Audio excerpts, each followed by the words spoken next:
go. What is going on, people? Welcome to Throwdown Your Questions, episode 257.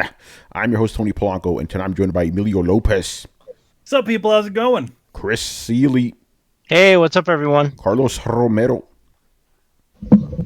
If a tree falls, never mind. Adam Vale. Call of Duty. In the face, duck. Mr. Brett Murdoch in your face. What's up, everybody? Yeah, man. What's going on, people? How you doing, man? Back on here on the Sundays. Tonight should be an interesting show because we didn't get a lot of questions. I noticed there's a pattern, and it's been going on because how long have we been doing this show? Like 5 years now. Every time there's a big game weekend, we don't get a lot of questions. We had Call of Duty dropping. We had fucking the Outer Worlds dropping. That's why nobody's asking us shit. So if you're in the Nobody chat, wants to ask us shit about Outer Worlds. yeah, if you want to ask us about either of those games, please do. The hotline is open right now. But before we start, Brett wants to tell you guys about something very cool that's related to Throwdown, to one of our alumni. Yep. So some of you may or may not know my buddy Colby. He's a super great dude and an awesome dad. Long time ago, when his daughter was born, she was born with a congenital heart defect, and she had to have open heart surgery. We were all really terrified, but everything went well, and she has grown into a strong, healthy young woman who has no lingering issues or anything like that. Lives a normal life, and she is one of the coolest kids I know.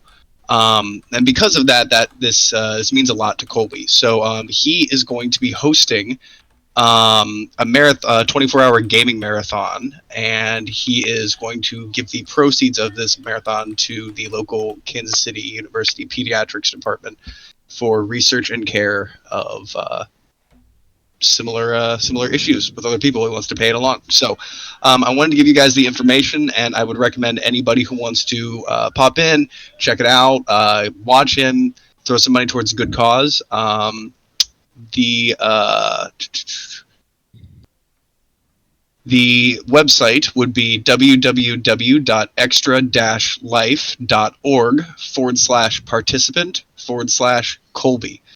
So again, he's going to be doing this on, and I really should be more organized than this. Yeah, don't worry about it. November 2nd. I'm going to give you another.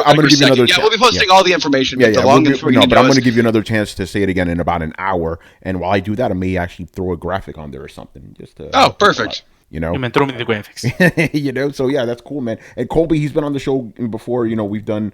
He's been on Throwdown. I think he's done Otanime too. Like he's been around. He's a brother. Game of Thrones. You know, yeah, Game of Thrones for sure. You know, back in the day. So definitely help the guy out, and it's gaming related, people. So you know, help some people out. But we'll tell you about it again in an hour, and then at the end of the show, let people know, right, Brett? Yep, absolutely. Awesome, man. All right, hey, so gaming for a good cause. You can't really beat that, man. Exactly, man. Plus those 24-hour streams, man, they get weird. Kobe's got his own. Kobe may take his shirt off, man. Channel, right? Yeah. So why don't we? Yeah, let's do that now. As a matter of fact, Brett, do me a favor. We... Text me the link, and I'm gonna put it right here in the chat. I just realized I could do that. Yeah, we'll put it in the chat, and then the other thing, we should host his channel on our channel. Oh, we will definitely do that on Twitch. Yeah, you know what? We're gonna do that. Yeah, we'll get the we'll get the link to it. I'm not sure what I don't have his channel on there. Right. We'll get the link for it. We'll make sure to have it in the show notes for you guys. I'll get that right away. Cool. Yeah, and we're gonna link it in the But Manny, that's a great idea. Like when the thing is going, we'll host it here on Throwdown too. Get people over there. You'll give it priority over the other ones that we're hosting on there, and just have them on there. We'll pop in and see what's perfect. Gaming for a cause, man. That's what it's all about. Mm-hmm. All right, so again, we didn't get a lot of questions this week, so if you guys are watching us live here on Twitch, feel free to ask us some gaming-related questions, and we'll answer them live, like we always do. Also, right.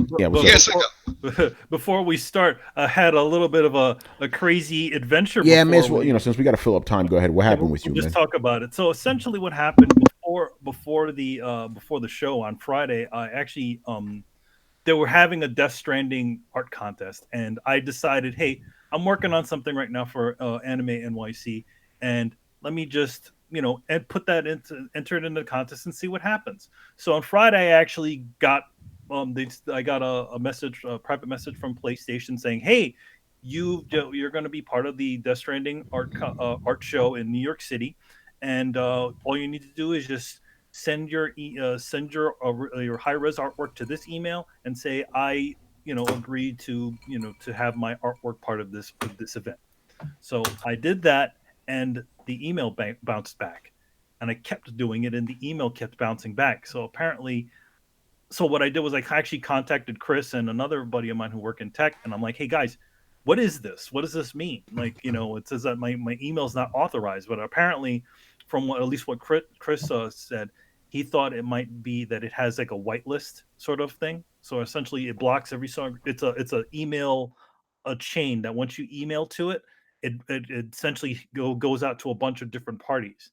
So what happens is that it has like a whitelist, and apparently, A distribution list. yes, exactly. So what happened is that we obviously anybody who's outside of that list can't email it. So what I did was I went through a whole rigmarole. First, I contacted a PM Sony back and said, "Hey, PlayStation back. Hey, yeah, this email doesn't seem to be working. I keep getting bounced back, and I already done it like 5 different ways. I've done it with the one way, another way, and it all kept on bouncing back."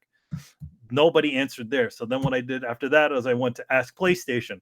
Usually Ask PlayStation answers their texts. So I sent them the same information. I'm like, hey, listen, I'm part of this contest, and apparently this email doesn't work, and I keep getting bounced back. So then after that, I wrote a tweet, like a kind of a vague tweet, saying like it took me like all my productivity went out the window because I've been spent 4 hours trying to send an email. So then I get contacted by a PM message from from another person. It's like, hey, were you part of that contest, the Death Stranding contest? Because I'm having the same exact issue. So I'm like, oh shit. All right. So there's another person that has it. So then I'm looking for places to try to be able to get people's attention, and I found the site of the event where they're, where Sony's has the event, and they're going to be setting everything up. I sent an email to them with the same information. Then I obviously no answer there. I sent another email to the people that run the company that Sony is using to do this contest. And that came with an automated text. I also sent another email over to the to inside of the rules and regulations of the contest. There's an email in there where you can email them to find out the full listing of all the artists that have been chosen to be inside of the contest. Sent one there. So I literally sent an email to all these different places, and nobody answered. So after all of this happened, then another two or three other guys say, PM me on Twitter saying, "Hey, we figured that you might be in the contest. Are you having an issue where you can't send an email to this email account?" I'm like, "Yes, I'm having the same issue." So that's 3 other people. So then finally today, early today, I was around 12. Excuse me, earlier in the morning, around 8 o'clock in the morning.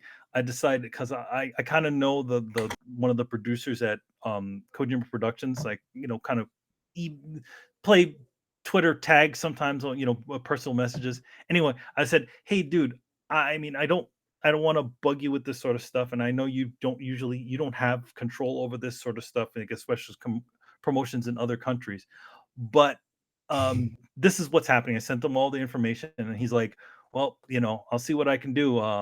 He's like, "Though I can't really promise anything because Sony's like a huge company. So if anything, try to see if you can find anybody else that you can try to get the information to so that we can, get this thing solved."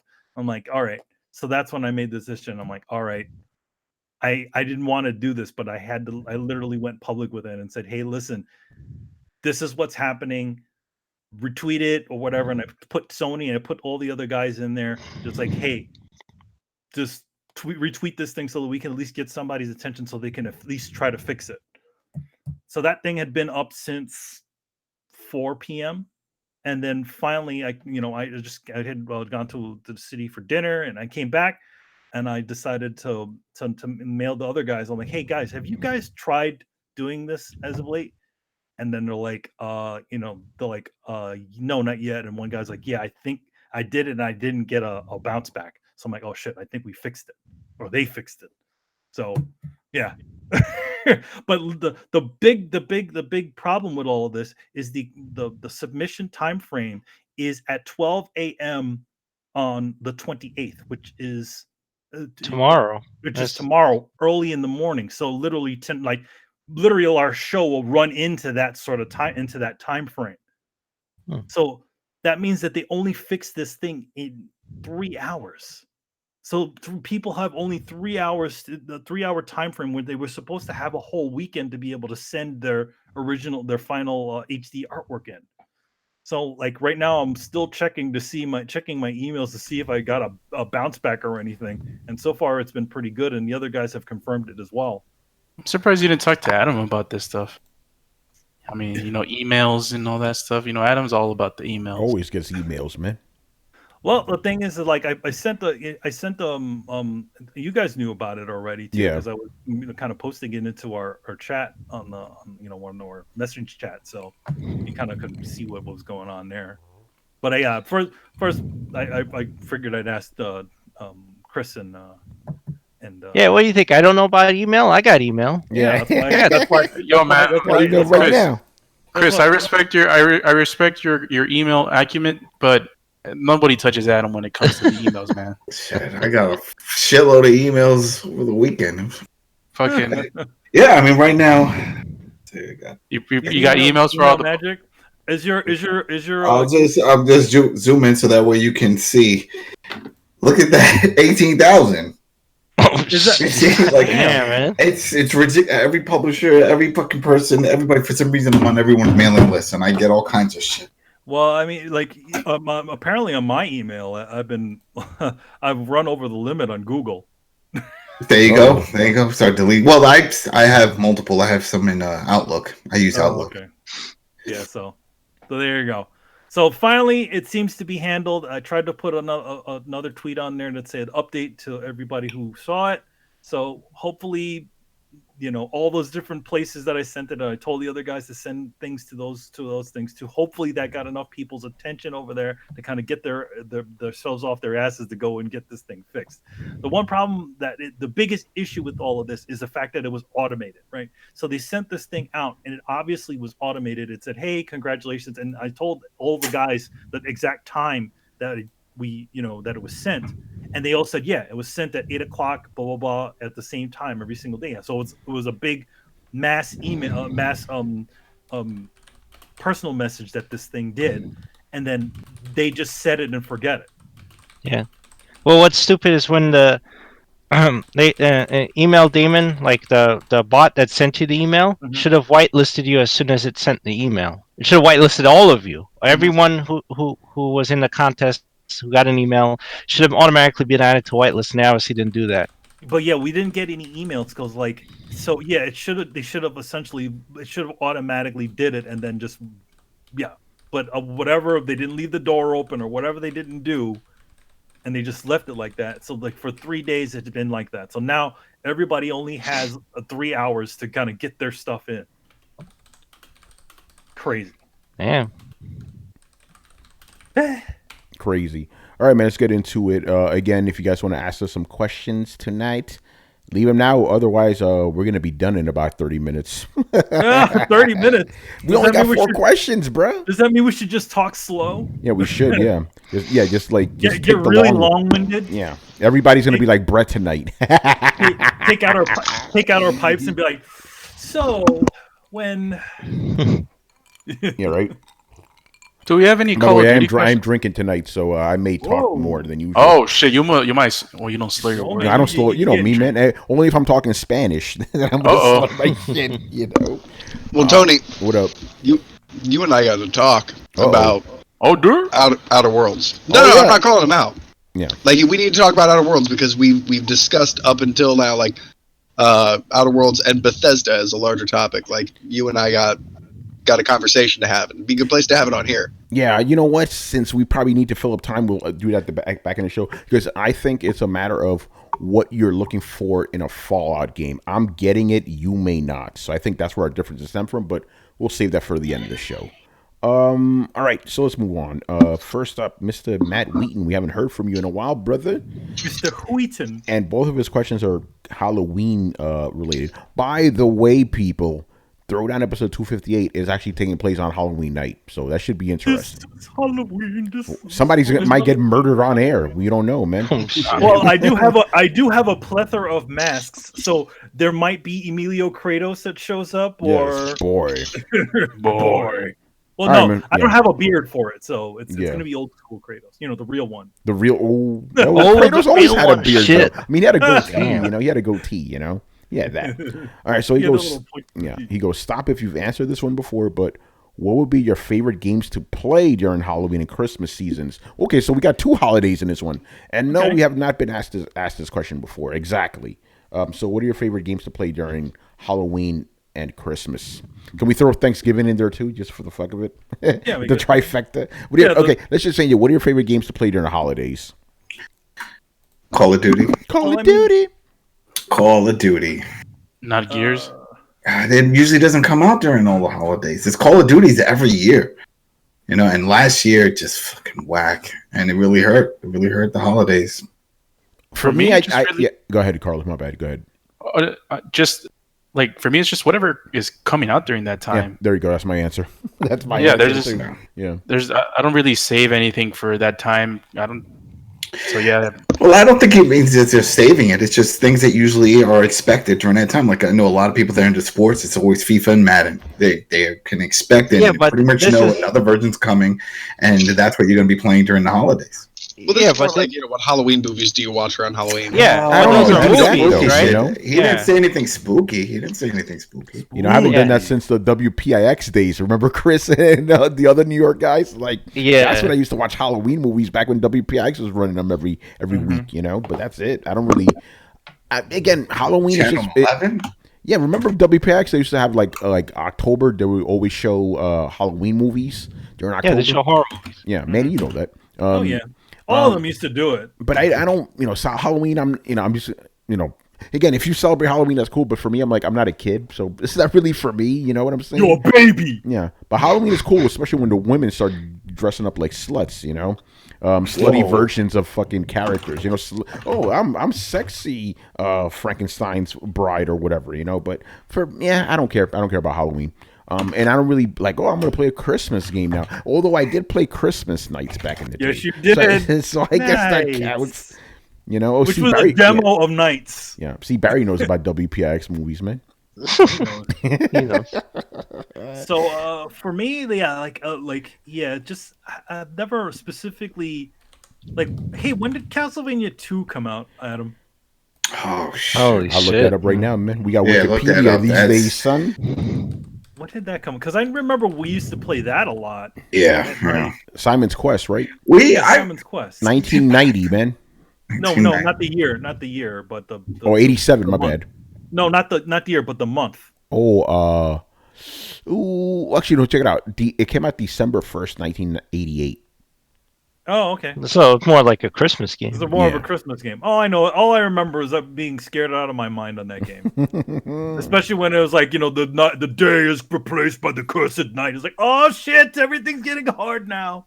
Drink the blood from the lamb. Yeah, the friggin' the town gets all cursed. Like all the Yeah, all the people disappear. all the people disappear and the doors all closed. You can't go into any of the houses. So But yeah, I don't really go out of my way. I'm like, hey, it's a holiday. I haven't gone down. Yeah, it's mostly been movies, if in general, than more than actual games. Yeah, I'll watch like Christmas movies and horror movies. Chris and I watch horror movies, but with games, it's not like I'll pull out Resident Evil and install it. It's like, Yeah. oh, it's Halloween, I gotta play something spooky. It's just whatever. Like Carl said, whatever is out. Like if Battlefield was out now, I may play it. Mm-hmm. Or Halo, right? During Christmas, I'd play that. Halo Reach. Anybody else want to go? Brett, do you do any special holiday gaming stuff? Nah, same with you guys. Whatever's out. Yeah. Holiday You gaming. play the horror games. I mean, that's the time when some of the prime games drop, so I'm usually playing those ones. Yeah. All They're right. scary. It's bleh. All right, moving on here. Second question, related to the first one, kind of. What are your favorite survival horror games? Resident Evil, man. Resident Oh, Evil. Resident Evil. Resident Evil, yeah. Resident Evil. Yeah. I would and Until Dawn. I would put Until Dawn. I like that one. That was a really good one. Is Dead Space a survival horror game? Dead Space Oh, counts. yes. Absolutely. Yes. Dead Yeah. Space is great. Yeah, Alien Isolation. Yeah, I say the Silent Hills count. There you go. Eternal Darkness. There Yo, you man, go. what up? Yeah, that counts. Yeah. Hey Adam, remember the Suffering? Oh, the Suffering. Oh, I remember That that was a game. great one. Suffering. That Yo, man, shit what about freaked me out. That what about freaked me Friday out. the 13th though? Oh no! No. Wait. Which one? Which one? Which one? The NES one. That shit scared me when I was a kid, man. Parasite Eve. That one was a pretty kind Parasite Eve. Was that a survival horror? Yeah, it was. Manhunt. I Manhunt. always thought that one. Manhunt. Yeah. Manhunt. Yeah. Oh, hold on. It Whoa, was a- guys. There's a difference between survival horror and just horror. You know what I'm saying? Well, I mean, Well, Manhunt, you're trying to survive. Yeah, that one kind of Parasite Eve. I always saw it as more of an RPG. Parasite Eve is like a horror RPG. Yeah, but it's not survival. Like, I gotta Well, see. Yeah, I guess that's right. I guess Well, that's true. well, unless you don't go in the Chrysler building, because that's a fucking survival. Oh, You ever? What was it, like the 100 floors of the Chrysler building, and you get a prototype, and then you fight the what is it, the what do they call that thing? The Ultimate Orphan or something like that. Yeah, I watched you play it, Manny. That was crazy. Fuck, we've known each other for a long goddamn time. That's PS2 time, man. Yeah. but yeah, Yeah. Outside of Resident Evil, Dead Space, I don't really play a lot of survival horror games. You know what I'm saying? Although I prefer whatever Dark Souls is because it's close, but it's different. Yeah, it's a different type of survival horror because the horror comes from like, oh my god, am I gonna die? Am I gonna have to reset and do all this shit over again? That's where the horror comes from, losing all your progress. Well, I mean, Those sometimes games the scare me, man. Sometimes the monsters are pretty fucking horrible. Here's the thing: no monster in those games has ever scared me as much as like losing my progress. That's the shit that scares me the most. Yeah, but We're gonna scare you where it matters. Have they scared you less than like the Resident Evil bosses? No, they scared me more because I'm like, yo, if I die on this boss, son, I have to do all this shit over again. So it's a different scary thing. Also, you know what I'm gonna throw in there, Brett? You're gonna laugh at me. Fallout 3. It's a survival horror game because I don't know when that game's gonna crash on me and I'm gonna lose 5 hours of progress. That was scary. For the PS3, It scares you where it really matters. That's some in your fright, gamer's soul. Yeah, I go to a door. I'm like, oh fuck, is this gonna crash on me when I've opened the door? This You is know what used to do that to me? The thing on Xbox. Oh god, The Red That Ring? game used to crash all the time. the thing. Yeah. Did you not? Who was it? It was either you or Adam that didn't finish that game on purpose because I the game didn't. was My so save fucking- got corrupt one time. Yes. Yo, hold up. I gotta give Big Bad Silos a shout out. He just came up with a new genre, survival romance. Survival romance. I don't know how that works. Like, if you don't get the girl, you get murdered. Like, Yeah, by the way, I got a dumb question. oh, Because someone invoked Fallout. So I need to ask the question about Fallout 3. Can you consider it a survival game? survival. I wouldn't. It has a lot of those aspects. It has a survival mode. It does have a survival mode, so that's true. Yeah. Because but like yeah, the generic thing is to say it's just a Western RPG. Yeah. Because it is a Western RPG, but there are certain like survivally elements in there for sure. Like the encumbrance, the weapons degrading. Yeah. So I could see that, but survival horror, it's a very classic type of game that pretty much makes it. The only relevant question here would be: is that its own genre, or has it evolved into something else? Like, if they keep making Resident Evil games like Resident Evil 2, like I'm not sure we can define survival horror by Resident Evil 2 exclusively anymore. Otherwise, they're just not making they're not making survival horror games anymore. I mean, they do that. I mean, Chris, what's the name of that game? Bethesda came out with them. It was like Resident Evil 4. I'm blanking on the name. Dishonored. No. No. Chris, They made two of them. You didn't like. They They made made two two of of them. them. Chris, you didn't like the first one. Yeah. Evil Within. Evil Within. There you go. That's survival horror. I would consider it. So they still do make those games. That was so sci-fi though. That shit went off the rails. Shit, I'm blanking on names. There was this one game that came out on PS4 near the launch where like you couldn't even fight back. You just had to hide in lockers, and you were like, Outlast. Outlast 2. Yeah. So yeah, Brent, they still make survival horror games for sure. You know, what you would consider traditional survival horror. So actually, some of these games, as a matter of fact, didn't they come out with Blair Witch Project like a couple months ago? End of August. Yeah, that's survival horror, you know. What about Jesus Until Dawn? Is that survival horror too? Yeah, yeah. Because the guys can die and you try to keep them alive. Yeah, all right. So there you go, Brett. Yeah. They still come out with those games. Fair enough. Maybe I'm being blinded by Man of Medan. Kojima. That was another one. By Kojima? What? Yeah. Oh, come on, you know Death Stranding. Like Death Stranding is essentially, in my opinion, evolution, or it's kind of where we're pushing survival horror games to be. Really, Death Stranding doesn't have any hint of survival horror in it, though. That Silent Hills did for sure. You know, I kind of see it though. Like, it's like you're roaming the terrains because you're trying to solve stuff that it's like kind of creepy in a way and is it creepy? Well, I mean, from the trailers, I see it a little. It's a funny thing about it is it's weird because it has spooky elements in it. Spooky.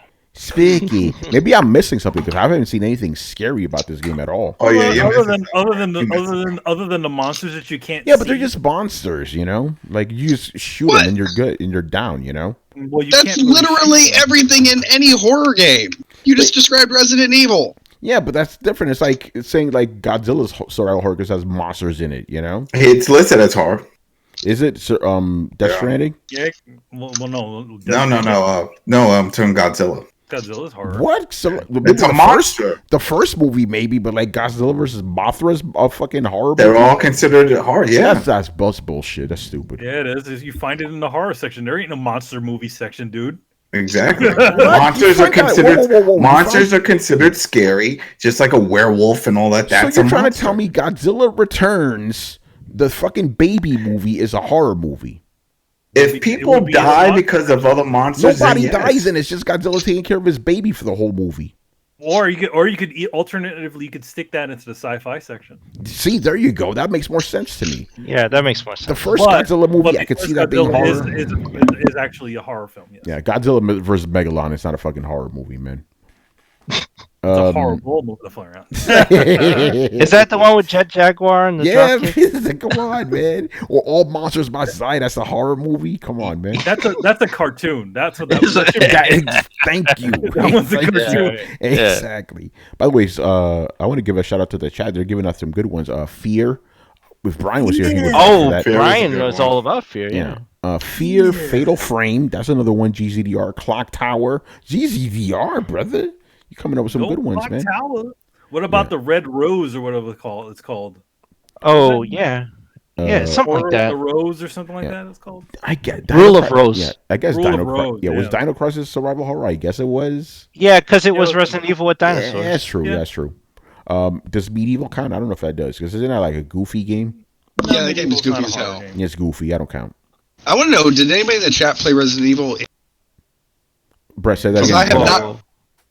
I want to know if anybody in the chat played Resident Evil in VR, and if so, what was it like? Because I have not met anybody who has the balls to do it. Chris. No, I played the game. Yeah. I didn't play in VR. No, Brett, you got to change your question. Did anybody finish Resident Evil 7 in VR? No, I haven't known anybody to start it. Yeah, no, because I've played it, like a demo of it. I'm not doing that again, man. No, dude, I'm gonna tell you a quick story. Right, I played this game in VR. In front of PR, I'm screaming like a fucking girl. VR in front of PR. Yeah. Hey, that shit was scary, man. Dino Crisis 3 was awful. That's what Big Bad CeeLo says. It was. I don't know what that game was. Damn. It wasn't even good. No. Hold on. Well, who said that? Isaac says, avoiding Death Stranding spoilers is survival horror. Yeah, be careful out there, people. I mean, to be honest, Isaac, I have not seen anything. But then again, I've heard. Or yeah, no, Manny, I haven't seen any spoilers, but I've seen people getting pissed off that the game was spoiled for them. Same here. I've seen some Really? Oh, Yeah. okay. complain about it. Yeah. I guess I'm good. I guess I've been good because apparently I haven't seen it. But then again, for me, I don't automatically read things. I mostly, when it comes to Twitter or anything else, if it has got a picture, then I'll look at it. Yeah, like I've been So told by I've- friends that like I should put my account on lockdown until the game comes out because it's getting like apparently if you're like a high profile PlayStation person, oh, look at the shit I'm wearing. I have a question. Yeah, what's up? So we know the whole Jeff Keighley and Kojima friendship and all this stuff. Now let's, because and also he's part of the whole doing the whole Game Awards thing. What if this game doesn't live up to expectations, or let's say the story just doesn't get up there to the point that people are praising it? Does this impact the next Game Awards and that whole relationship? Because I'm pretty sure everyone's thinking on that end that this will be an amazing story because it's Kojima and that it's going to be great. And what if it's not? What happens with all that? See, hold on, just so I understand your question. So you're saying if Death Stranding is not as good as people make it out to be, how is that going to affect the Game Awards? Is that what you're asking? When it comes to, if let's say it doesn't win an award. It will. Even if it's bad, people will praise it and talk. Do you think so? Dude, they're already fucking committed. They've got 1 foot in. They're gonna look like idiots if they don't. All the big review sites are just gonna fawn over this thing. Not to mention, I'm not saying that would happen, but not to mention, I always found it a little bit of a weird situation where essentially Kojima is officially a part of the Game Awards board. So it's almost like giving a lot of like when he got the Lifetime Achievement Award or the thing for Metal Gear Solid 5, I just kind of called that sort of thing into question because you just so happen to be the buddy of the guy that runs the award. So you just you know what I mean? All right, but We've see, always so questioned that's the credibility. well, that's Let's just be honest. weird. We've always well, that's what I'm questioned the because credibility of that show. because the reason why I said because I know the ending, and because I had no plans of getting it, so I was like, oh yeah, I'm curious with this. All right, well, don't talk about it here. Don't fuck it up. No, of course not. Yeah, I'm you just saying you that- spoiled shit before, Adam. All I'm saying is that from the reviews, from what people have played, and there was multiple ones. I don't want to hear Adam, if it's I don't a wanna good hear ending, that. No, a no, no, good no, or no. bad ending. Listen, I don't want to hear no, anything. I'm not setting. Cancel Adam. I'm just saying that if, let's say, the expectations don't come out, if this is legit what these people are saying in their view, and this becomes a majority view, how are they going to justify saying, oh, we're giving them an award? Because that means that all sites would have to be on the same page. Wait, and how do you know agree they're that going to this give is him an award, quality. though? How do you know they're going to give him an award? Well, according to Brett, they kiss ass, and this is just going to happen. You guys even said Kojima was part of the awards. Don't worry, man. They'll figure. Jeff Keighley will bust out a best friend award and give it to him, man. Yeah, and let's just be honest. No real gamer takes this as a legitimate award show. Anyway. Come on, man. I mean, because the only award I think that he would really want is for the best story. I mean, it doesn't even matter about gameplay and all that. I think it really comes down to story because it's all Kojima, right? They never give away for best gameplay at the Game Awards, though. No, well, we're not even talking about that. It's a story for Kojima. It's all about the story. But let me put it this way, and I'm really not wanting to go this route, but I have no other way to put it. Nah, you know you want to go that route. Come on. You know you do. Most of us who were here during the original spawning of Gamergate, we saw the news, the email chains. We saw the collaboration between journalists. Like, the Game Awards are it's a who's who. It's an elbow rubbing, breaking your back to pat yourself on the back kind of thing. And Kojima is so right into the middle of all of that. It doesn't matter. And the big game sites will all get together and write some information about it. And it's honestly just cerebral enough that if you think it's stupid, people can accuse you of not getting it, which is a perfect mixture. Don't get me wrong. It's fucking brilliant. Yeah. Well, the game will take off.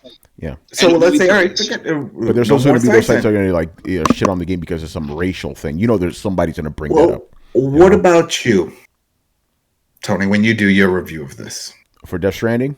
Yeah. Yeah. What about it? Clear eyes? Of You're course. going in with clear eyes. Of course. But I will definitely say I'm a Kojima fan right up front. That's what I'm saying. It's like it's going to be difficult, even if you want to just give it to whatever. It's just. Well, I've always said if this game is trash, I'm going to treat it as trash. I'm not. You know what I'm saying? Like, I'm not going to be like, oh, I know this game is trash, but I have to play it up like it's good. I would be if I do that type of shit. No one's going to take me seriously as a fucking journalist anymore. I don't do shit like that. You know? Yeah. Well, the thing about it is just the way you sort of do it. In other words, you're going to turn. In other words, there's a obviously you're not going to like totally bash. No, of course not. I don't do that. You know. But you're going to probably tell the pros and cons just like anything else, right? Yeah, of course. I'm gonna feel treat Death Stranding like I for treat me- any fucking game. There's no difference. For me, as much as I like Kojima's work, at the same time, I am also at the I'm also fine with seeing it. If something is not good, it's not good. Yeah. Like for a long time, I would say to you, Metal Gear Solid 2 was not my favorite game, and it's still not my favorite game in the Metal Gear franchise. Yeah. But yeah, like I've said many times, right? This could be Kojima's George Lucas moment, right? Again, we had George Lucas. He made the first 3 Star Wars movies, fucking amazing, right? Then he did the prequels. He didn't have any yet. He had nothing but yes men, and it was fucked up. We could have that with Kojima. It's possible. Some people say it was his wife that did everything. Yeah, it's possible. George Lucas's wife did edit the original Star Wars movie. Yeah, but also his producer, I forgot his name, but he basically kept them in check. Like, no, you're not doing that. You're not doing that. With the prequels, he had no checks at all. No checks. Is Kojima married? He's married. He's married. And I think he's got a kid too. Yeah. But he never talks about it. But we're gonna see the real Kojima. Like, we're gonna see Kojima Unchained. That may be a good thing or a bad thing. We will see on October 8th. I don't know. I think. Wait, what? November 8th. November 8th. My bad. We are already. Yeah, it already came out. Yeah. I played this shit. What did I miss, man? According to everybody, according to a lot of people on the internet, I'll lead you to believe the game is already out now. That is true. Yeah. When people gold, showing themselves downloading the game. November 8th. People, my bad. Well, I mean, come on, man. Some people think The Last of Us 2 win gold, man. Yeah. The embargo is on November 1st, though, so that should be very interesting. That's coming soon. Yeah, that's next week, not this week, the week after. Oh man, it's gonna be interesting. Man, and two again, man. I'm gonna be on missed Twitter all another day. Big release. Yeah, Carlos. You need to stop going on vacations, man. Yeah, man.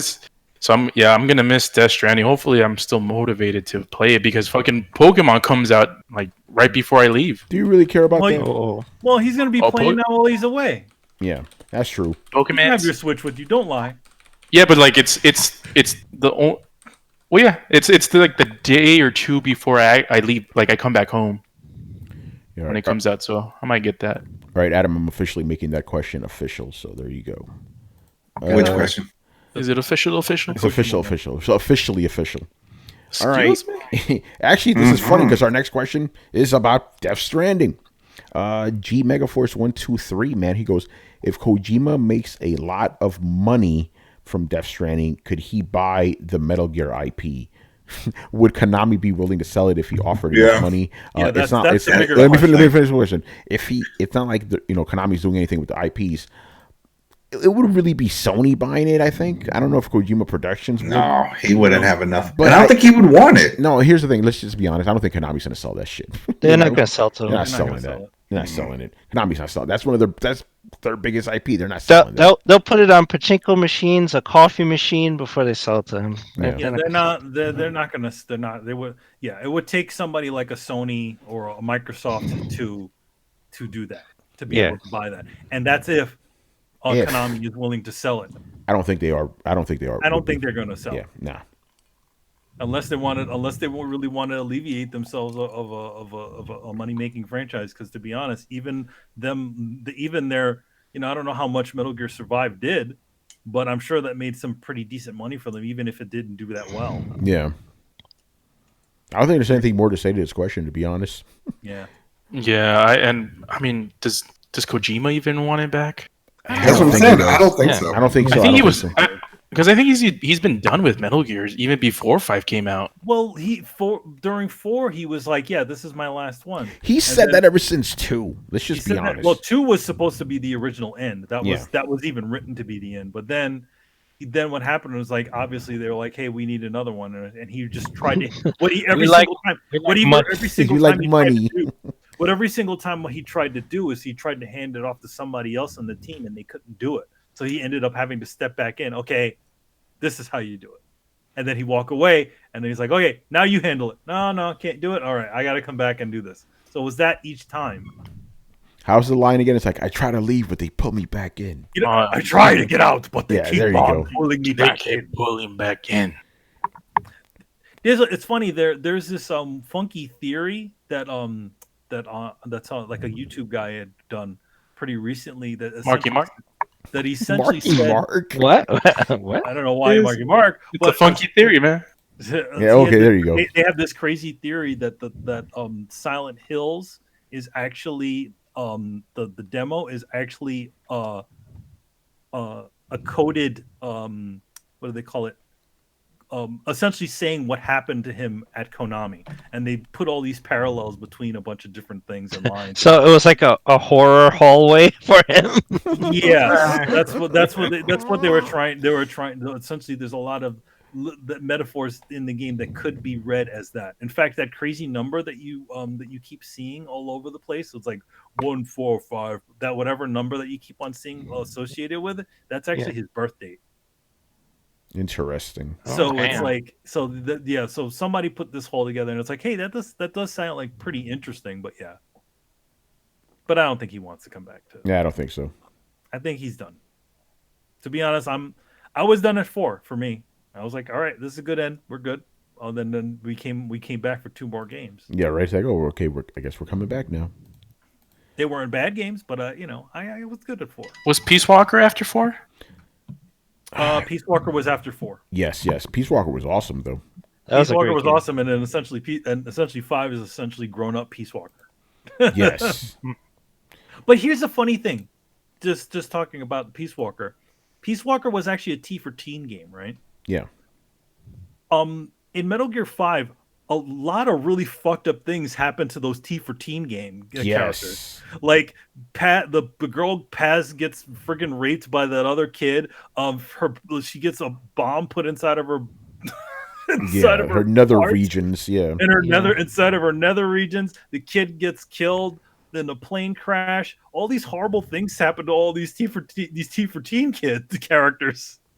Yeah, well, Metal Gear Solid 5 wasn't T for teen, man. No, that was a pretty hard hard R. Hard R, right? R. R. All right, and man. for mature. Yeah, for sure. By the way, I hate these type of questions on Twitter. Or where they're like, like, hey, ruin something with this. You know what I'm saying? You know those type of things. So he goes, ruin a game from your childhood in one sentence. His example is, all the dots are Pac-Man's kids, and the ghosts are trying to protect them. That is kind of fucked up. Yeah, him and Miss Pac-Man. Yeah, it's like they're eating their children. But yeah, I don't know. I don't have enough imagination to come up with anything like that. I got one.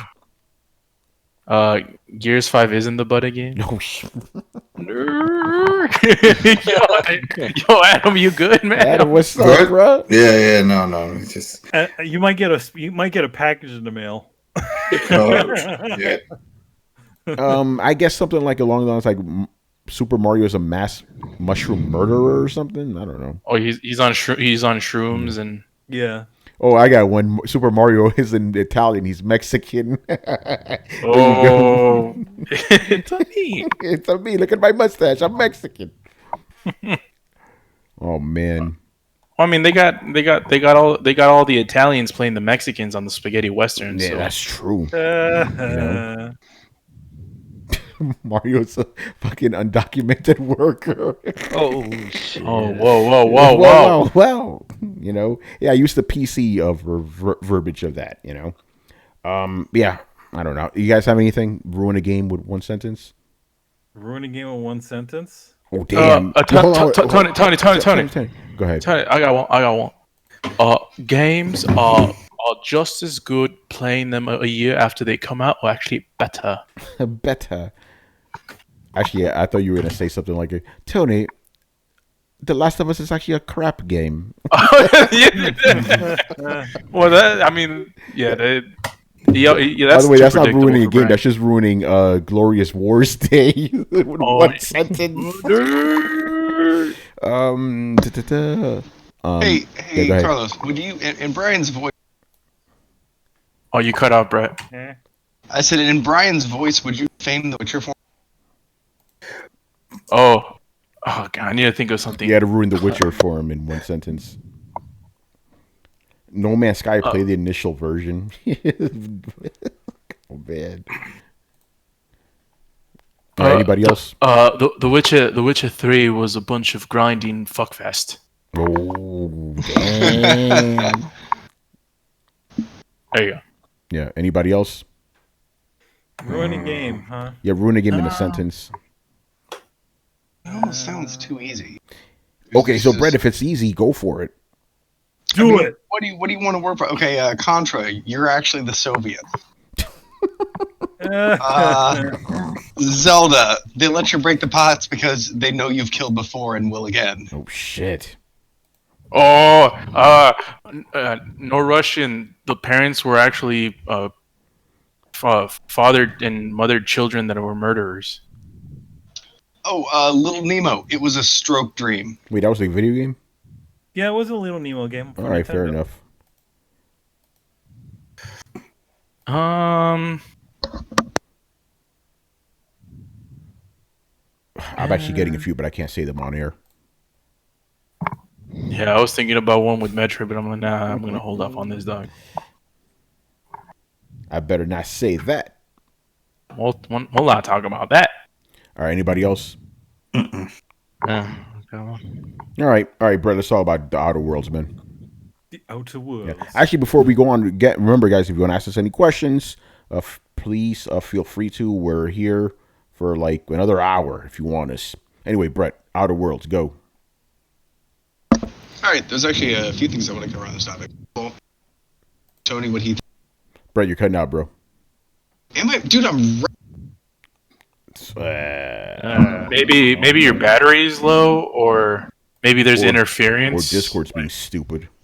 All possible options. You're good now. I want to cover a few things on that. I want to hear Tony's mini review, his thoughts. I'd like to give mine, and I think this is interesting because I've talked for a long time about the grand experiment to see somebody try and make a Bethesda game that wasn't Bethesda. So I find it really interesting that we can now have some sort of something to compare a Bethesda game against and find out what's working and what's not. So Tony, let me get your basic thoughts that you've told me. Yeah, because I already reviewed the game based on about 30 hours. I didn't beat the game yet, but like, because I remember, you told me specifically, it's like, Tony, this is not Fallout, right? 5 seconds in, I'm like, this is fucking super Fallout. 30 hours later, my thoughts have not changed. It is at least everything I expect from a Fallout game. You have, like, first and foremost, janky-ass animations with weird characters, like ugly-looking characters in the world. Same kind of skill tree, same perks, same, like, weird, irreverent kind of humor, same kind of 1940s, 1950s type of retro-futuristic feel. Yeah, like the weapon system is all like Fallout. Everything about this just screams Fallout. The quests are like Fallout, in terms of like, how you go about them. The dialogue trees are just like Fallout. Everything. This is Fallout, except it doesn't have the name Fallout to me, and it's in a different setting. Like, there's almost no difference. Obviously, you can't like pick up every random thing you want. You can't like drag a body around the countryside or whatever. But other than that, like 90% of what I expect from a Fallout game is in this. So I almost see no difference, to be honest. A lot of people say that it's the best parts of Fallout because it's not as long and just miscellaneous quests. It's like they said every objective is for a purpose and there's a point, and every character you interact with actually is interesting. Yeah, actually, you bring up a good point. This is a more streamlined Fallout experience. Like, everything you want from a Fallout game is in there, just streamlined to the extreme. There's a couple of problems I have with it, but that's my general thoughts of it. if you like Fallout, you're gonna like this game. It's comfort food. If you like Fallout, like I'm playing this, I'm like, well, I'm back in the same mode. I'm playing, mentally, I'm in that Fallout mode, and it works perfectly. There's no like disorientation or anything like where I'm like, oh, that's not like Fallout. Everything's like Fallout to me in this game. As a matter of fact, I'm pretty sure I used the word Fallout in my review more than the Outer Worlds. That's how closely it is to it. All right, Brett, so that's my view. Good game. I'm not going to give it 9 out of 10 like you said. I would probably give it, because I don't do numerical reviews, but I would probably give it a 7 out of 10. And I would give Fallout an 8 out of 10, just for comparison's sake. Interesting. Why would you rate Fallout higher? Oh, why would I rate it higher? Because they did it first. That's why. Okay, fair enough. Because this is just an imitation to me. It's an imitation for lack of a better term. It's funny because it's kind of an imitation of an imitation. Yeah, that is also true. Anyway. Because they created this company. They worked on it. Yeah, New Vegas. They worked on New Vegas. Before that, they did a game. They did another one too. They did the original Fallout, didn't they? No, I don't think so. No. They did the first two. They made Fallout the 1 original. Yeah, the original. Okay. Oh, they're not the Sierra ones. But yeah, no, they were made. The original ones were made by Sierra. They were made by Interplay. Interplay. Yeah. Wasn't that? Yeah, this is an Interplay though. But yeah, It's made by Obsidian, which used to be Black Isle Studios, which worked on Fallout 1 and 2. And New Vegas. Yeah, but yeah, I guess final thoughts. Yeah, this is the DNA of Fallout is strong with this one. I would agree with that. Okay, so you ready to hear what I think? Yes. Okay, you are correct in that this is kind of Fallout.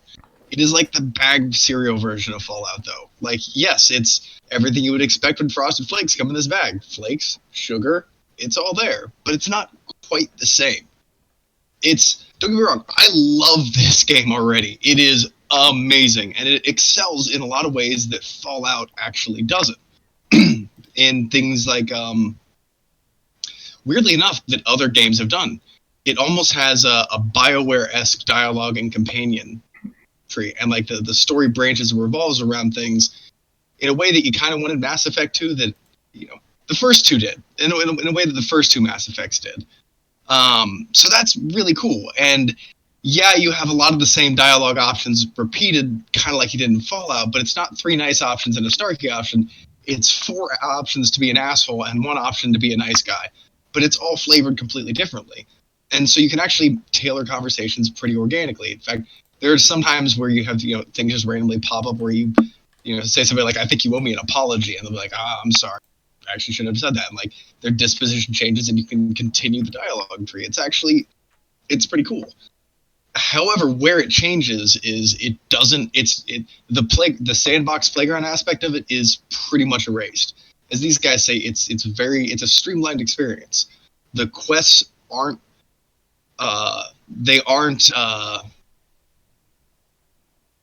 bountiful.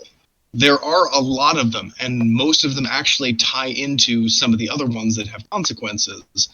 And I haven't gotten far enough along, but I imagine there's kind of resolutions at the end of each planet where, some of your choices that you've made on how to deal with the town and all the thing and the choices you're making there kind of wind up. So that's really cool. But you can't pick up all the items. And not only that, all the items are not visible. Some are highlighted that you can obviously pick up. So it's very clear what's loot and what's not. And it kind of feels like Red Dead in the sense that you have ammo, weapons, and food. And food gives you health and bonus perks, and that's about it. You find generic weapon parts, quote unquote. Everything is very kind of streamlined and a little bit Disneyfied. So it's got a great flavor to it, but it does not have the depth that Fallout does because, even just walking around town, half the people are named Resident. So I find it very interesting that there's a lot cut out. A lot of people may say it's the stuff that doesn't matter. And I'll put that on the back burner for a minute and kind of raise the question I've been asking myself. If it doesn't matter, why does it still look the same? Why does it still feel the same? Why does it still share a lot of the same faults that come in that Bethesda Fallout DNA? Why haven't they been worked out? Because this game has been streamlined. It's on Unreal Engine. why shouldn't it be better? And that kind of leads me to the big arcing point of the conversation of the topic that I want to hit is this what happens when somebody makes a Bethesda game that isn't Bethesda? And do they do it as well? And I said this was going to be a big experiment coming into this game for a while now. One of the reasons I was excited to play it. I got to kind of say, my opinion is they didn't manage to build a Bethesda experience. They did not manage to build a rich sandbox world that keeps people playing for hundreds of hours the way that Bethesda manages to. Now, that being said, the game is fucking awesome. To me, it's like BioShock or some of the original BioWare games. Like, it's a fun game. It's everything you wanted Rage to be and thought that Rage might be. They said they were going for that experience of people actually finishing the game, because if that's one thing that they had talked to a lot of people that played Fallout, and we all know this, it's like a lot of people played it, but they never finished it. They got sidetracked with all the side missions and other things going on. So from what they were saying, was it 15 to 30 hours or something like that for this game, so you can finish it within 15? So it's not that long. I don't know if it's 15, but maybe if you drive straight through the... Yeah, there was speed run, because what is it? You can shoot your the NPCs are giving you missions, and you don't have to do the mission, and you can still, So you can just cut straight through, and the story will actually lend itself to the thing. Like, the game will be like, okay, so you're just being cutthroat, taking whatever you want. So like, you can, and it's an intentional thing, and I just don't know if it's as good a thing, because it pulls back the whole problem / great thing with Bethesda games is the sheer scale and scope. Everybody has a fucking name. Everybody's doing something during a certain part of the day. They have a routine. They have a bed they go back to sleep in. You can go and you can fucking throw a bunch of spoons on their bed if so fancies you. Like, everything is an interactive, connected world. And it's not so much any of the small examples that I give. Like, I don't really give a shit about throwing spoons on somebody's bed.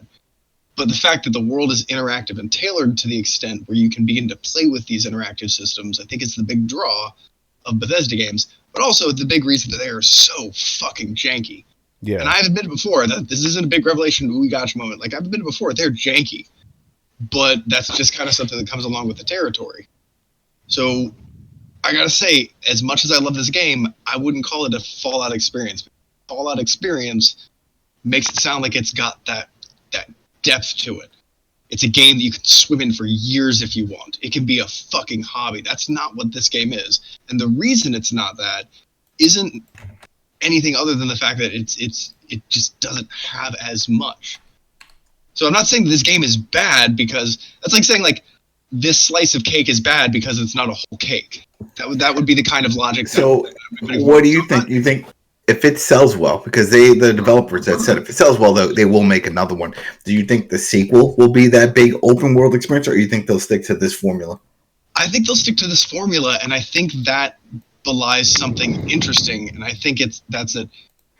And I hate to sound like I'm smoking Bethesda's pole here, but the games that they make that are, Elder Scrolls, Fallout, the games that run on that engine, it may be a weird, janky, shoddy engine, but it's the only one that's ever been able to do that. And I kind of feel like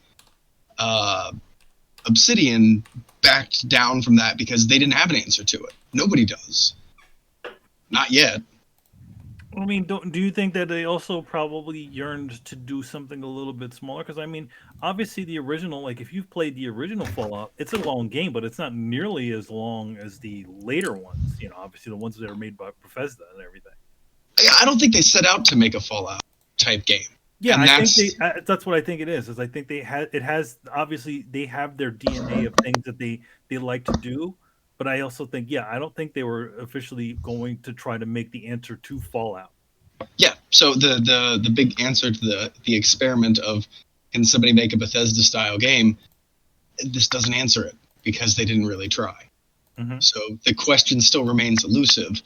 But I do have to say, like, I think this is missing something that a lot of the Bethesda games have. Even honestly, I hate to say it, Fallout 76. As janky as it is. And I don't understand why this game has so many of the same problems. And it sounds weird. I have mixed feelings about this because I'm complaining about shit that I generally don't care about. Mm-hmm. But for the most part, I kind of feel like, well, if I'm making the concessions of not being able to dig through a lived-in world, then why does everybody look like a fucking puppet? By the way, I noticed that in general, a lot of games have really bad-looking characters nowadays. I don't know what that's all about.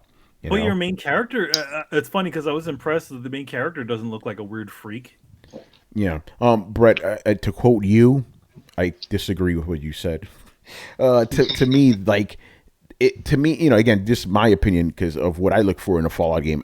To me, it seems like these guys sit down and it's like, yo, we're going to do our answer to fucking Fallout. Because I'm like, this game just screams Fallout from every single instance I play. I'm like, Fallout. You know, like everything's just Fallout. Like it's just constantly in my face. You know, the flavor is, the structure isn't. It's like a sibling Fallout, right? Like you can tell it shares the same DNA, but it's expressed a little bit differently. Like the same flavor is there, it's the same family, and it's again.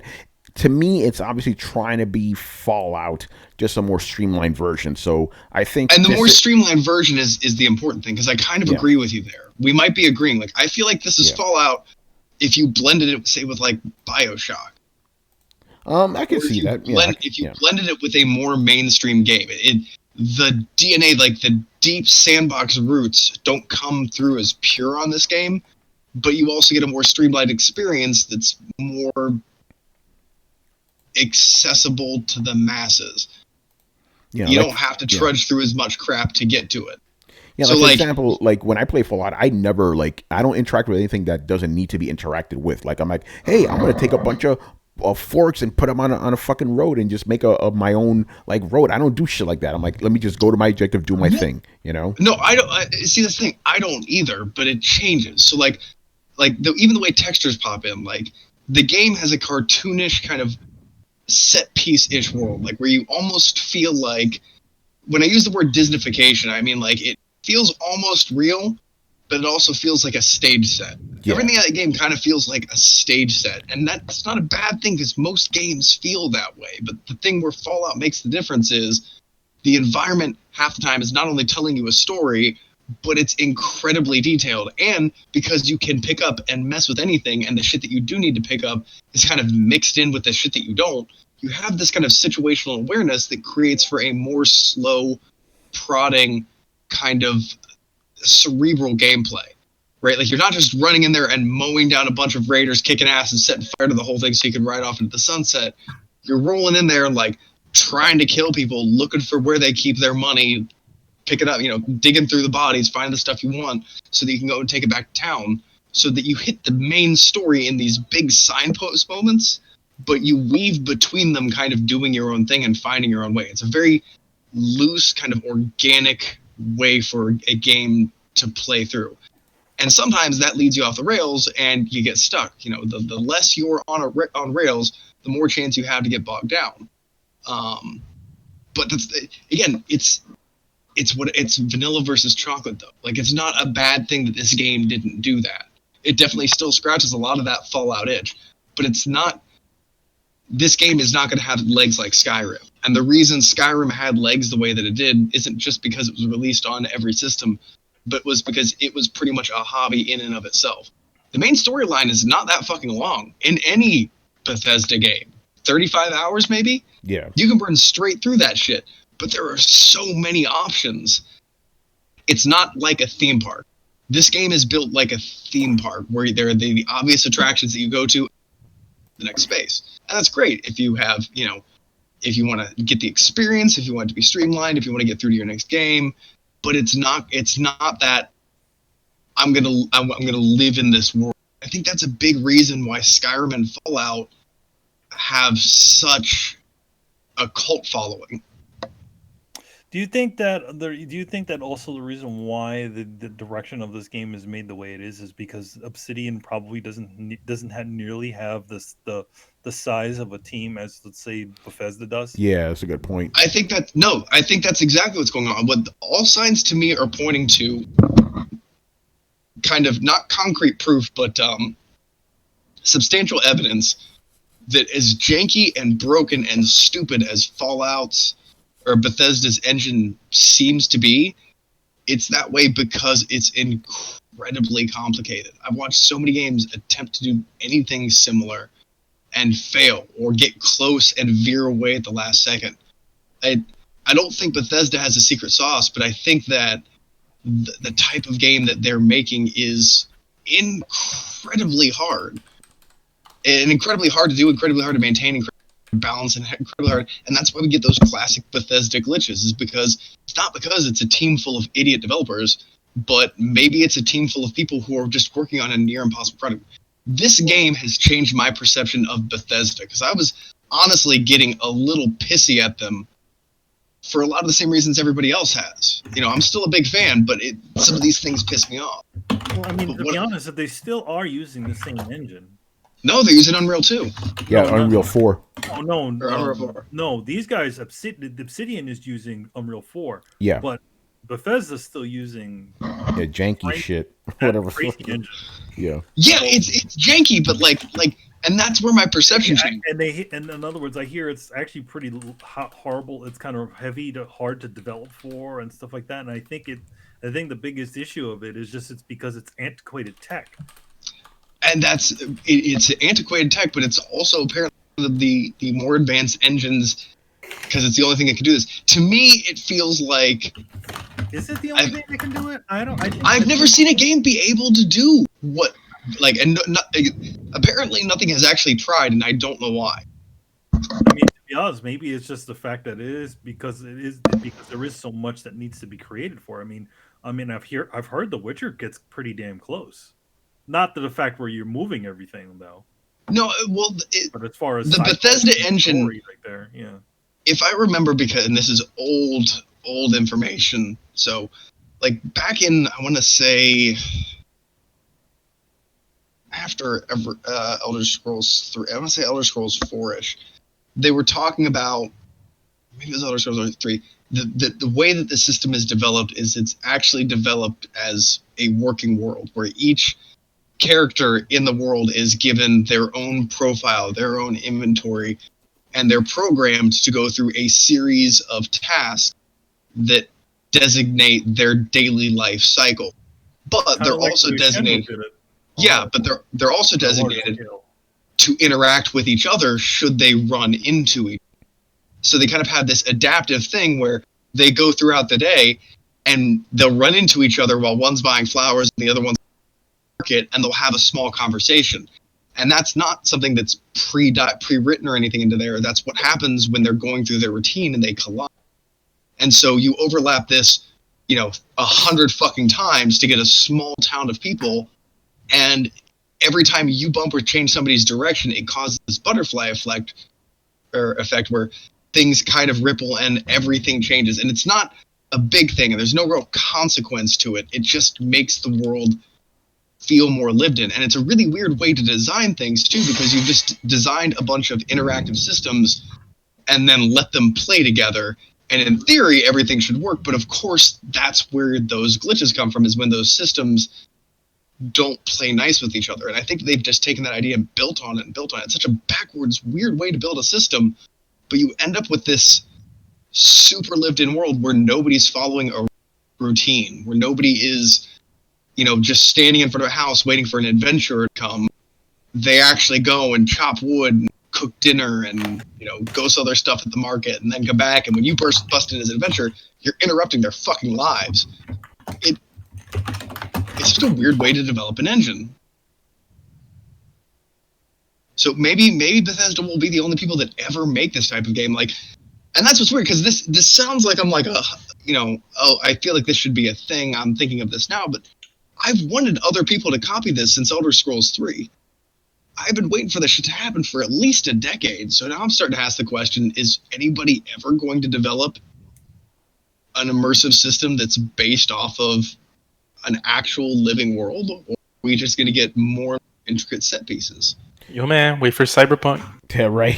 I feel like Cyberpunk is going to be the ultimate series of pieces. Oh, really? Oh, Brian's here, by the way. What's going on, Brian? Brian, what up? Hey, man, what's your thoughts on this, man? Yo, damn farmers, man. The damn clocks. Oh, you guys have that shit already, man? Wait, you guys have? I thought you guys were better. No, Funny enough, the EU just is voting to cancel that, but then since Britain is about to leave the EU at some point in the future, Shit. it'll be undone. Yeah, I don't know what the question is, but I feel like Brett's answer, because I remember I seen a video where the woman from Red Dead Redemption 2 was like speaking over it, saying how like they have like a character engine thing where each character has like its own set roles and it does its own like routine stuff. Yeah, So I feel like you can follow Brett's some. Yeah, doing that. that game There was- does a really good job of it. That's true. Yeah, Actually, they do a great job. I do have to give them that. Yeah. Like you really feel like that world is living even if you're not playing in it, you know? there was a series of videos where I forgot what YouTuber did it, but they essentially just followed one character throughout the day and went through all the different things and essentially made like a little movie with them. Just, That's like, right. whatever things they do. So Brett, there you go. That one's doing it. Like you could literally find a character and he has an exact day and everything, you know, a full day. Yes, yes, and no. The big difference there is it's not persistent. And don't get me wrong, they do an amazing job, and it fucking helps. But they still don't have. You can't shoot somebody dead in the middle of the street, come back 2 days later, and still find them laying there. Yeah, well, somebody probably took care of them. You know, it's a town. They got. Fucking, you can make that up. You fill that gap in your head, but like. But you're right. No, Brett, I'm gonna meet you halfway, right? What if you shoot a body and you hang out in the cut, right? And you actually see somebody take him away. That would be better than both other options. I would love to see because that's Red Dead 2, Red Dead Redemption. Because Fallout and Oblivion, Skyrim, they actually just some bones sit there. Yeah, no, but imagine that. No, not just some bones. The full, like you can kill somebody, take off their pants, throw them on them, and then just walk away, and people just leave them in the town days on end. Like I'd love for you to like stab somebody and then like have to talk to the guards about like. I don't know, officer, I just found this way when I got here, and as you're talking, the townspeople just walk by and goes, oh, it's a hat, like picks up the hat, just fucking saunters off with it. Like that would be the ultimate thing. But again, that would come from overlapping systems where you would have an NPC basically recognize that there's loot and be like, oh, and that'd be great. That's what I want from my video games. Is I want looping interactive systems that I'm allowed to then kind of play with and fuck with. So like if we have a game where an NPC will kind of like, you'll know that like, oh, they follow loot, like people follow loot. Like, okay, now I can do all kinds of crazy shit. Like if I need to lead somebody out of town, like, maybe just throw a little bit of loot out. Maybe a few more dollars, just breadcrumb that motherfucker out of town and kill him with a hatchet. By the way, doesn't GTA do something like that? Like if you hurt somebody in the street, like the ambulance will show up and they bring them back to life. So they do that a little bit too, you know? Yeah, and you can call an ambulance. Mm-hmm. Yeah. And they'll pick them up and take them away. And if there's an explosion, the firefighters show up. Mm-hmm. Yeah, like a fully persistent, interactive, world like that. Like that's my dream game, and Bethesda comes the closest to it, I think, still so far. But I think this is interesting, especially in the face of somebody releases a very Bethesda-ish game in the hate of, or in the middle of all, this still, because there's still a lot of Bethesda hate going on. Yeah. I'm very curious. Especially but it's really against the company, not the game. Right? Didn't Bethesda just release on the same day some Ultimate Collection? Yeah, they did. Fallout. Oh, you guys should have asked us questions about that, man, because there's some shit going on. Like, if you're in there and you're visibly wearing like Fallout first gear, other players will gang up on you. Like that's happening. It's crazy. Really? Man. Yeah, like you know how they offer you like a special like skin if you have the Fallout first or whatever. If apparently players that have that shit already, the guys who signed up for the subscription servers are getting beaten up by other players. That's fucking hilarious, and they should just allow that to happen. Yeah, I mean it's still going on right now, but yeah. Hey, you know what? That's schoolyard rules, bro. Yeah. Oh man. Come wearing a set of new fucking Nikes because your dad's rich. I don't know why, but prepare to get your ass kicked. That's just a thing. Yeah. Right? Like that's not the Chicago rules, right? No. That's like walking into the Bronx with a friggin' with anything, even a T-shirt. Doesn't that rule applies to everything. They will kill you over freaking Hanes T-shirt. Don't throw eggs at you, man. That place is, I'm telling you. Yeah, that place is. You guys heard about how how those people are going to the stairs because of the Joker movie? Mm-hmm. There's some guy throwing eggs at people now. I friggin' said that shit. I said, listen, watch some shit happen. I mean, I know that stairway. Me and my brother, we used to walk down that stairway. That place was not a fucking nice area, man. No, and it's man. still not nice, It's man. still not a nice area. No. That's the reason why they filmed the Joker there, because it still looks like fucking 1985 over there. Looking all burnt down. Yeah, that's the shit. People are like, oh, you can't develop anywhere. Go to the Bronx. It looks like they just had a war and there's all these burnt out lots. Remember, it's just nobody wants to build there. Yeah, they've tried to gentrify. This shit don't take in the Bronx, man. Nobody wants to go there. It don't take over man. there, bro. No. Sing the song, South Bronx, South Bronx, South Bronx. You Adam, I forgot, but I know you're Adam Fibro, but was the Bronx ever part of that? My dad lives in the Bronx, so whenever I went to visit there, and then also Manny's dad lives in the Bronx. Yeah, my dad lives in the Bronx. Yeah, you motherfuckers from Brooklyn talking about the hard. You ain't hard, man. You ain't shit. Go to the Bronx, man. Back when Adam still lived there, they were hard. Yeah, they were hard back in the day. But I'm talking about you guys have like you have guys that are like around now. Some people that we've had on the show before. Talk about yo, man, Brooklyn, son. Well, it depends. What part of Brooklyn? That's the thing. What part? Because a lot of it has changed. I mean, or at least they're trying to change it, like Bed-Stuy and stuff like that. It's not what it used to be, bro. And I guess that's a good thing because they're trying to clean it up. But bro, I went to Williamsburg like 2 years ago. I'm like, what the fuck? Oh, that's a whole other. Man. That's I remember Williamsburg when I was a kid. Yeah, when I was a kid, that shit was not like that, man. Yeah. Anyway, let's move on because we actually do have some questions. Thanks to GZDR, man. Dude, real life is hard when you don't have cheat codes. Yeah, so right? I know I'm going to ask an intermediate question related to this, and this might be a biased question, but we'll go like, what place goes harder, Queens or Brooklyn? Queens or Brooklyn? I mean, well, you got to go Brooklyn. There's really nothing crazy in Queens besides Queensbridge. Yeah, because the hard parts of Brooklyn are still pretty fucking hard. Go to Coney Island. Coney Island is fucking rough. So yeah. Coney Island, East New York, Bed-Stuy. East New York. Oh yeah, East New York, Bed-Stuy. Parts of Bed-Stuy. Both those places better than St. Louis. Oh shit. Queens is the most diverse borough in the city, but they're the worst neighborhood I could probably name is Jamaica. And that's exactly. Yeah, it's true. All right, so GZR asks, I feel like he's asked this question before. Will Death Stranding outsell Spider-Man, knowing Kojima has a No, it's not. No, come on. Spider-Man is the most recognizable character after Superman. You got kids that don't play any games that know Spider-Man or just want Spider-Man just because it's Spider-Man. Yeah, Spider-Man is just he's an icon. He's in the zeitgeist. Well, okay, not only that, but that game had a lot of hype for nailing its mechanics and its gameplay. Like everybody knew that game. That game fucking nailed it even before it was released. Yeah. For a split second there, I thought Brett was gonna go full Devil's Brett. Yeah, full Brett. Yeah, and I was like, oh shit! I wonder what. Brett liked that game. Yeah. No, come on, dude, it's Spider-Man. You have motherfuckers in the third world wearing T-shirts of Spider-Man. They ain't wearing no Kojima T-shirts out there, you know? No, I don't get platinums, but I do get them on Spider-Man, though. That was a good platinum. I wasn't. Yeah, that was a fun one. Get that in a couple of days, man. Norman Reedus ain't no Spider-Man. You know? No. No, and then, you know what? A buddy of mine pointed out, he's like, yo, remember Norman Reedus was a star of the first-person shooter Walking Dead game, and that didn't sell. Yeah. Remember? That's right. He's trying. That game was garbage. That game was hard. Basura. He's actually not in it. It's only his likeness is in it. They have a sound alike in there. What? He doesn't even do the voice work. Wow. No, not in those first person shooter games. Oh, no. wow. He that's how they're able to get get it through.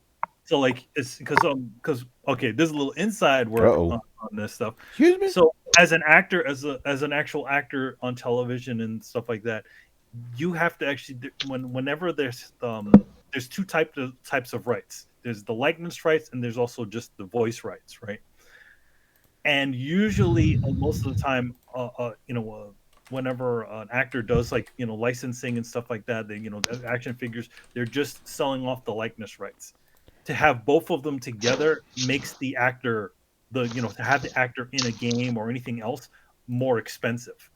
So if you just had a voice, kind of like the way they did with Kiefer Sutherland, it's actually cheaper to have that or his likeness separate from each other as opposed to the whole deal. Yeah, that's why you get actors who don't have speaking roles. 'Cause pay them. So they're just paying just to show up. You know, they don't have a speaking role. Like there's a recent movie that there was a movie with Jim Carrey in it, right? And he literally the role he's playing in there, he doesn't have a speaking role. So he's getting paid differently to do that type of role. And even he didn't even look like himself. So yeah, that's the way these sorts of things work. So it's cheaper. It's cheaper to have somebody's voice or their likeness in a game separately as opposed to together. So that's why if you ever notice all those CSI games from back in the day, they used to have all the characters in it, but yet they were all kind of sound a little off because they all had them replaced by a bunch of sound-alikes. Well, they didn't do that with the X-Files game, Scully and them. That was them. Come on, what are they doing? But this was way back when it was hot. It would have come out now. The X-Files game would have come. That show was still on, and I remember I had that game for PC. I was excited. I think also the X-Files game only had their likenesses and not their voices. Or sometimes what happens, they're only able to get one person and not the other. And the more expensive actor they can't get, so they can only get their likeness, and then they have one person that's just doing the voice. So it's all kind of weird stuff like that. Again, for a game like a CSI game, they can't get the whole ensemble cast in there. So what they do is they maybe opt out for the most iconic voice, and then they just kind of like all the rest of them are all just a bunch of sound-alikes. So that's what happened in that one. I wonder if that's why Ajax didn't want to come back for the Warriors. Let me fucking tweet that motherfucker. All right. And the last, by the way, as usual, Throwdown Professionals, man. We're gonna give you a full show tonight, man. This is good. Okay. So, what elements would be needed to make a good God of War multiplayer game? Very interesting. Don't do it. Don't do it. That's my answer. Don't do it. Yeah, come on, don't do it. Not everything needs a goddamn multiplayer. Yeah. Come on now. Well, here, you know what? You want to know a good multiplayer idea? And this is not for versus multiplayer. What if there was a 2-player mode? Oh, co-op? Like co-op? Well, we had it against beat your friends with swords. We had it with this kid. We thought that was going to happen in an update. Remember, a lot of people thought, there's going to be an update. Me and my dad thought it was going to be that there was going to be an update and that you could play as a kid. You know? I don't know. Here's the funny thing about Sony. I don't know why they've never actually done anything like that, where they've actually I mean, it kind of would be cool if you're playing an Uncharted game and the other guy's playing Sully or the other person's playing, Miranda or whatever. Yeah, Miranda. Yeah, but they're talking about not co-op competitive. Yeah, Brad, give us your thoughts. You're the multiplayer guy here. These guys hate on the idea of hitting your friends in the face with a sword. I think it's a great plan. In a God of War game? Dude, God of War could actually be a great setting if you do it in the God of War world and don't follow Kratos necessarily. Like, take a different pantheon that's just going through like a Ragnarok situation, and it's just a fucking free-for-all. Well, kind of like God of War Ascension? The multiplayer in that? That was ass, by the way. No, I'm thinking more along the lines of I hate to say it, but like you could almost, not quite a battle royale, but have like a free-for-all, like an open map kind of free-for-all, where you can pick a god and battle for Dominion, or create a god and then battle for Dominion, and you could easily turn it into some MMO type of thing, or you could turn it into what is that one game? I can't remember the name of it. There's Star Citizen. No, it was the one I was just bitching about how expensive it was because you have to. Red Dead Redemption 2 Online. No, I guess I need to be more specific. Anyway, I think the big thing is, the big problem is a lot of these games are enjoyable because you can stun the ever-loving fuck out of your enemy, and in multiplayer you have the problem where you can't just stun lock somebody to death. You have to give them a chance to retaliate. So you could do something based in the world, and you could do a sort of brawler. You could even do like a open world survival game, kind of like Conan. Yeah, I think I could see a game built around that, where essentially you go out and you slay things in order to gain power and gain followers, and you kind of have a little temple that you're building up or something like that, and other players are allowed to try and assault you or your temple, or stop you from doing missions or whatever to try and subvert your power, and essentially you have a War of the Gods situation. That'd be a fun Fun fucking game. So just like a big free-for-all battle game. I mean, the only thing that would really make sense in the story is, God of War is all about bring gods, and so yeah, maybe you don't have a place that's untouched by Kratos, but is going through a Ragnarok situation or an all-out War of the Gods situation kind of thing. Like you see it in you read a lot of ancient mythos and a lot of like ancient Greece. Yeah, before there was Zeus, there was a huge battle of the Titans of the gods. Yeah, but like mechanically, how would this work? Like, what would your goals be? Like in the multiplayer. Personally, if I were to make it, I would actually take an Eastern approach to it and do Shintoism. No, I'm talking about like mechanics, like battle mechanics. I'm telling you, it ties into this because that's the idea. There's kind of a spiritual realm overlaid across the normal realm, and so the idea is the mechanics would probably be you would have NPCs in the world and you would have quests, and the idea would be to complete these quests for these NPCs in kind of a black and white type situation where the more you express your power as a god, you start as like a small, feeble, low-rank god kind of thing. The more you express your influence as a god, the more believers you get and the more power you get. And this is manifested both in your level and like a little temple that you can like place down or whatever that you see like visually build up and more followers come around it. And that's essentially the node that you have to defend. And so you have a node that you have to defend, and meanwhile you're going out into the world trying to complete these quests. And your goal is to complete quests and build as big a following as possible while fighting other players. And other players are trying to complete the quests and destroy your temple. So you're defending your temple, destroying other people's temple, and completing quests. And that determines the power level of your god or whatever. And you essentially have turf wars. Interesting. So you would almost turn it into the mechanics of a Fortnite type situation where you have a season that goes on, right? Oh, God. And maybe during this season, I'm trying to make this mainstream, all right? I know it's sickening, but like you have a season that goes on, right? And so throughout the season, you can just log in, complete quests, battle other gods, increase your ranking, blah blah blah, and your goal is to be the strongest god possible. So it's kind of boiled down to like almost mechanically a KDR, like how many quests have you succeeded in, how many temples have you assaulted. Hey Brett, yo, is it just me or does this sound like Absolver? I was gonna say the same thing. Not really. It has, I guess, core mechanics that are kind of the same. But that was probably just one of the reasons that I liked Absolver. So if it shares structure with Absolver, it's probably coincidental or the reason I liked Absolver the other way around.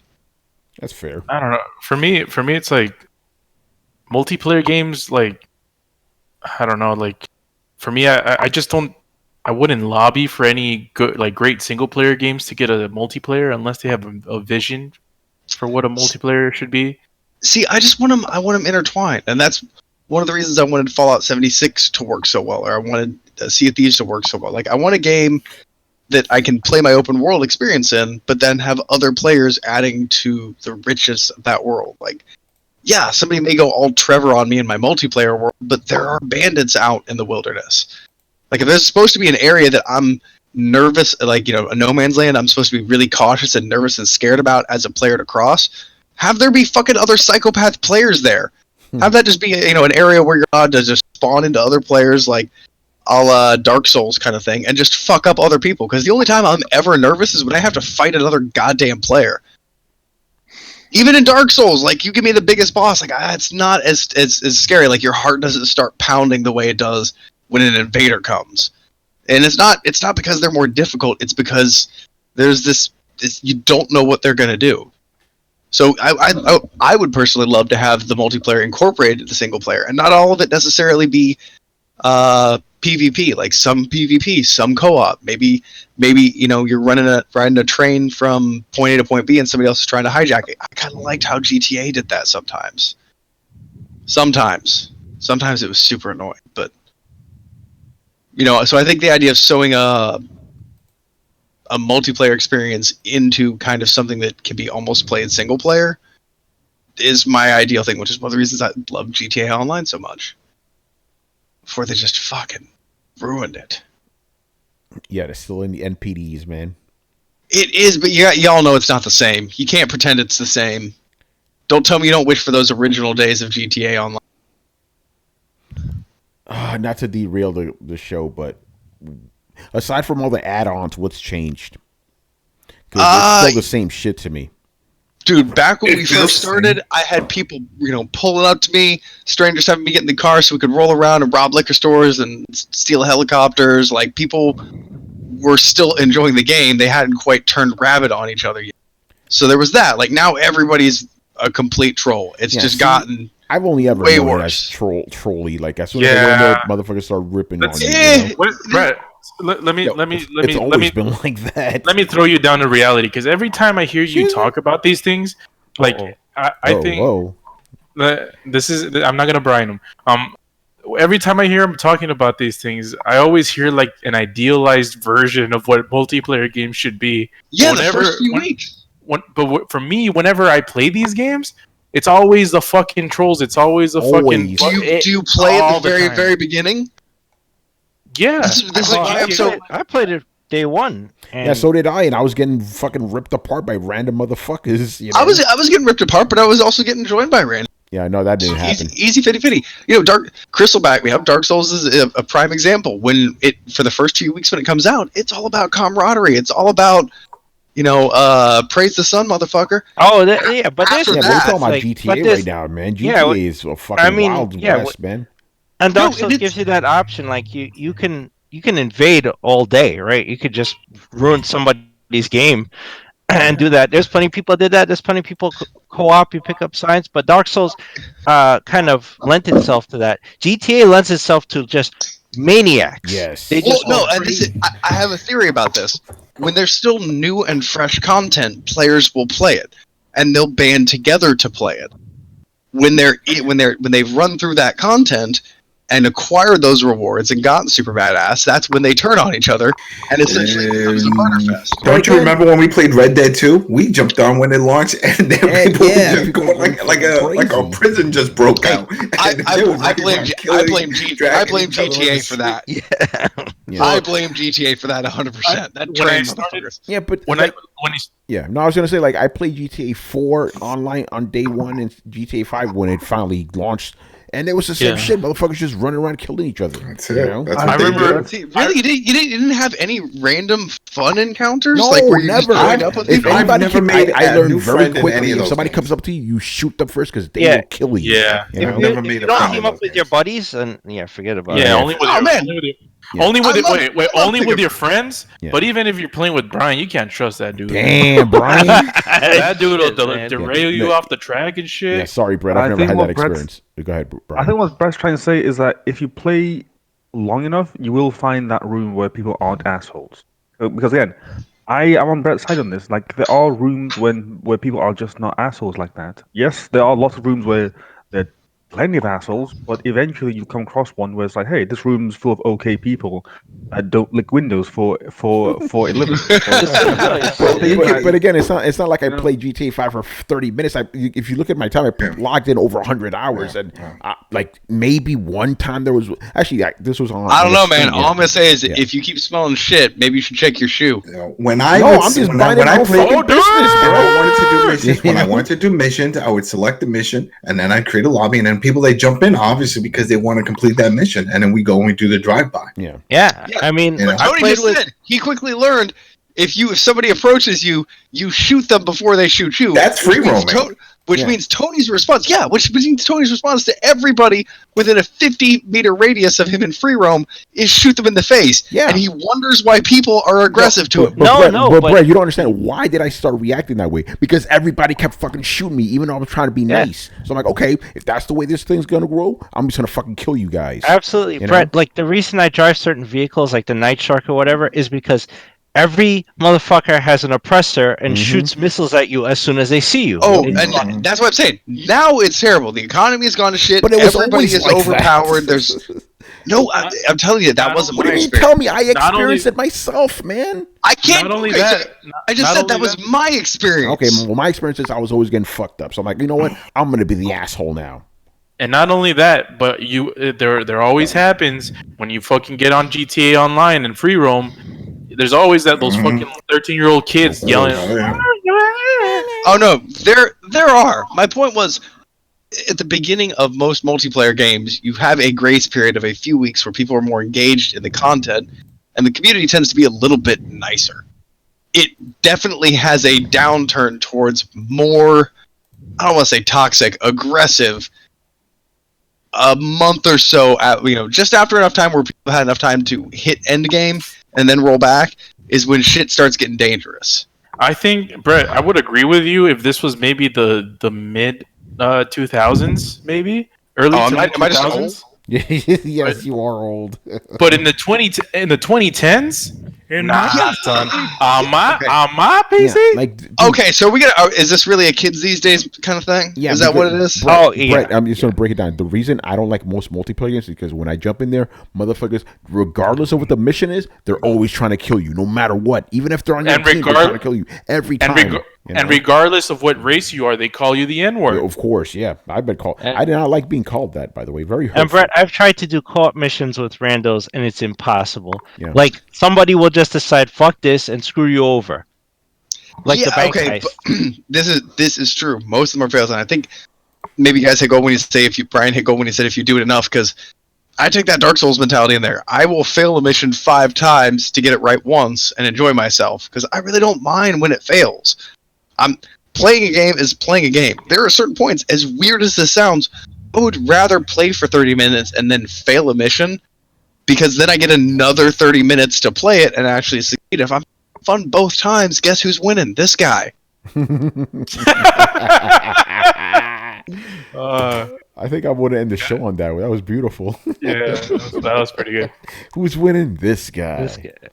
Anyway, before we go, Brett, Colby's thing. Please tell us again. We got a lot of people in the chat now, so go. All right. My buddy Colby, his daughter suffered from a pulmonary disease when she was younger and had open heart surgery. Now healthy, young, vibrant, awesome woman. And because of his interest and love for the people who helped, Colby is holding a 24-hour gaming marathon for 2nd. November 2nd, right? Yes, November 2nd. You cut off so that. Oh, I'm sorry. 2nd. Yes, it'll be on November 2nd. The website, verbally, and we'll put this down in the links. Yeah, I just linked it right now, guys. So there you go. Go ahead, Brett. You can verbalize it. It is extra-life.org /participant/Colby, Colby.